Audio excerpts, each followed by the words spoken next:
Wendy at Scrapbook Graphics.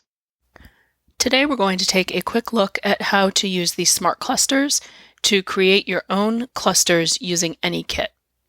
When you open the document, you'll see that you have a number of layers here in the Layers panel.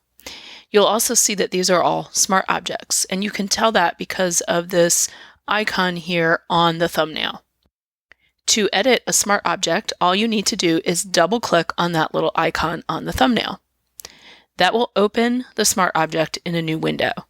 From here, we just need to place or drag and drop our new element into this file. So I'm going to flip over to my Finder, and I'm going to look for a ribbon type element.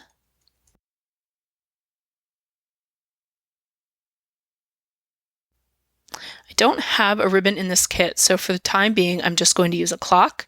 I'm just going to drag it here into this file. Then all I need to do is turn off the original element, and I can either delete that layer or I can just merge the two layers together and then press Command or Control S to save it, Command or Control W to close out, and you'll see that element automatically updated in the file.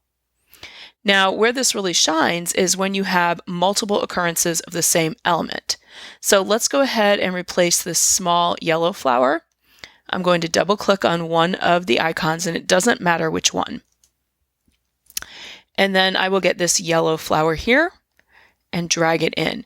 Now, the reason I like to drag and drop is because when I do that, Photoshop will automatically resize that element to fit into the open space.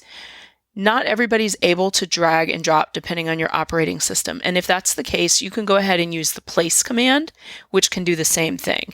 That's under File, Place Embedded. Some versions of Photoshop will just say Place. Others give you the choice between Embedded and Linked. The difference here is that Linked will actually refer back to the original file on your computer. And if you go make changes to that original file, it will change in this document as well. If you use Embedded, it's going to make a copy of it before it puts it in there. So generally for scrapbooking, I use Embedded. Then I just need to find my flower, click Place. And you'll see here that it placed it right here in the middle of the canvas. Depending on your options, when you place it, you may get the transform handles. And if you do, you can resize and rotate it as you place it and just hit Enter to apply it. Either way works just fine. And then I'm going to go ahead and select all the layers and press Command or Control E to merge them, or just delete the layers that you don't need. Then Command or Control S to save, Command or Control W to close out. And now you see that all the yellow flowers have instantaneously been updated with the flower I just put in there. So let's go ahead and do this one more time. Let's use the small pink flower here. And let's see what else we have to work with. We don't have to be literal. In this case, I'm going to go ahead and choose the butterfly. And I'll also show you that if you rotate your objects, you may be able to get a better fit into the canvas. So in some cases, that will enable you to get your object larger and really fill out the space better if you want to. So by going there, I can actually get that a bit larger. Command E, Command S, Command W. And now I have butterflies flying all around. If there's any particular butterfly that I don't want flying that direction, I can easily change that particular one by just finding it, hitting Command T, and then rotating it wherever I want it. Let's go ahead and finish this up. We have the red flower. Now this one is on a long stem, so let's see what we have here that we can work with.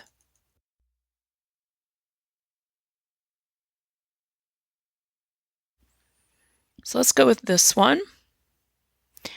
And in this case, it is coming in super small, but I really would like it to be tall. So I'm going to go ahead and expand it up all the way to fill the height of that canvas. And let's turn off the original one. But now my flower is getting cut off.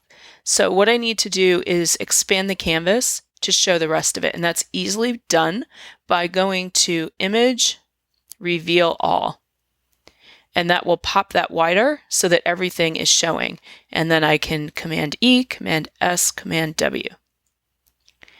And it's hard to tell in this. Let's turn off these background layers, but there are my flowers. Now, because this is a stamp, I would prefer not to have a drop shadow on there. So I am going to turn the drop shadow effect off of those layers. Okay. Now, if I'm happy with that, I can go ahead and save it, or I can continue on and update some of these other layers. Because that is a stamped effect, I don't think I really want that stamped on top of other elements here in the set. So in this case, I may just choose to stop there. Or I may decide that I really don't like these red butterflies, and I can just easily update them by selecting one of the other butterflies here. So let's go with this one instead. Command E, Command S, Command W. And then that is automatically updated there, and I think that looks a little better. And then let's see what other stampy item we can use here for these flowers. Let's use that instead.